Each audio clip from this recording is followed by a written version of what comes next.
नमस्कार दोस्तों, Lalitpur live TV में आप सभी का बहुत बहुत स्वागत है। बुंदेलखंड के सांसद और विधायकों की उदासीनता से जनता में आक्रोश।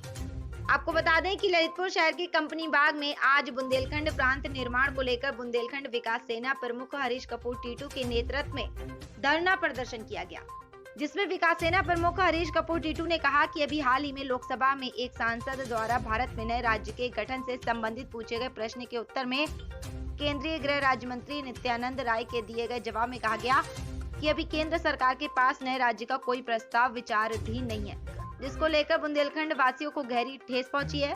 बुंदेलखंड विकास सेना प्रमुख हरीश कपूर टीटू ने कहा कि केंद्रीय गृह राज्य मंत्री के बयान से स्पष्ट हो गया है कि अखंड बुंदेलखंड, जिसमें कि उत्तर प्रदेश और मध्य प्रदेश का क्षेत्र शामिल है, और केवल एकमात्र सांसद पुष्पेंद्र सिंह चंदेल को छोड़कर किसी भी सांसद और विधायक ने पृथक बुंदेलखंड राज्य निर्माण की मांग को केंद्र सरकार तक पहुंचाने का कभी प्रयास तक नहीं किया है।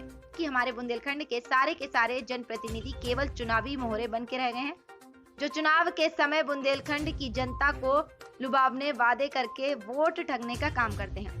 उन्होंने कहा कि बुंदेलखंड की जनता अपना प्रांत बुंदेलखंड प्रांत का अपना सपना संजोए हुए जनप्रतिनिधियों और मंत्रियों के आश्वासनों के झूले में झूलते हुए लंबा वक्त गुजार चुकी है। इन सपना कब हकीकत में तब्दील हो, ये समय की गोद में छुपा हुआ है। लेकिन हमारे राजनेता, हमारे अपने ही जनप्रतिनिधि हमारी माटी में पले बड़े और सत्ता और सम्मान को प्राप्त करने के उपरांत भी इस क्षेत्र की जनता का भला करने, उनके सपनों की उड़ान भरने की आकांक्षा को पूरा करना तो दूर, झूठ का पुलिंदा थमाकर अपना उल्लू सीधा करने में जुटे रहते हैं।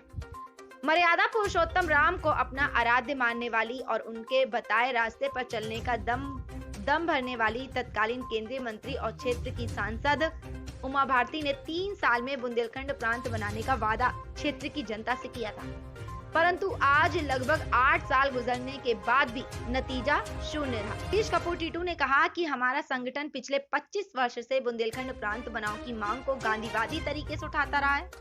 आजादी के पहले और आजादी के बाद भी बुंदेलखंड क्षेत्र का तुलनात्मक अध्ययन करें तो हम आप पाते हैं कि देश के इस सबसे पिछड़े भूभाग की और नागरिकों की दिशा और दशा में कोई आमूल चूल परिवर्तन नहीं आया है।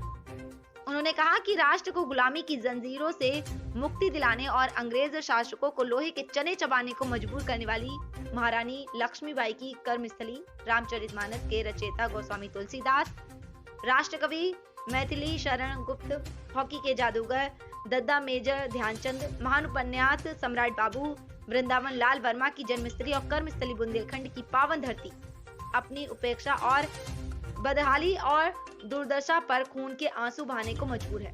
उद्योग शून्यता, उच्च व्यवसायिक एवं तकनीकी शिक्षा, सड़क, बिजली, पानी, स्वास्थ्य जैसी मूलभूत आवश्यकताएं, बेरोजगारी की लंबी फौज, कभी सूखा तो कभी बाढ़ जैसी विभीषिकाएं, सामंतशाही, दबंगई, सूदखोरी, भ्रष्टाचार और अत्याचार के अलावा अभी लगभग 3 साल से कोविड-19 जैसे शूलों के दंश की पीड़ा सहने को हम बुंदेलखंडवासी मजबूर हैं। मैं हरीश कपूर टीटू, बुंदेलखंड विकास सेना का सेना प्रमुख। मैं आपको बताऊं, आज हम लोग पृथक प्रांत के बारे में यहाँ पर इकट्ठे हुए हैं।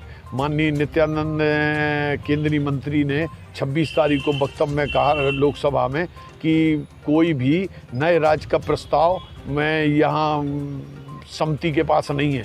मैं आपको बता दूं कि बुंदेलखंड की बात आज़ादी के बाद से निरंतर उठती चली आ रही है और हम लोगों को उम्मीद थी कि 2024 से पहले बुंदेलखंड राज्य बन जाएगा। उमा भारती जी ने जब चुनाव जीती थी तब उन्होंने कहा था 3 साल में हम बुंदेलखंड राज्य बना देंगे। आज 7 साल से ऊपर हो गए और बुंदेलखंड राज्य नहीं बना। और जब हम लोगों को बड़ा आघात लगा जब ये पता चला कि कोई भी नया राज्य नहीं बनने जा रहा, इसलिए हम लोगों में इस बात को लेकर काफ़ी आक्रोश है।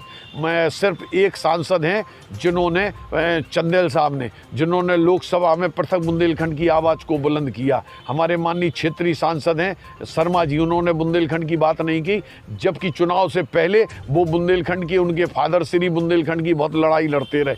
हम क्षेत्रीय विधायकों से और सांसदों से जितने भी बुंदेलखंड के हैं उनसे आग्रह कर रहे हैं कि पृथक बुंदेलखंड की आवाज़ को बुलंद करें, वरना बुंदेलखंड विकास सेना उनके घर के आगे धरना और प्रदर्शन करेगी। जय बुंदेलखंड।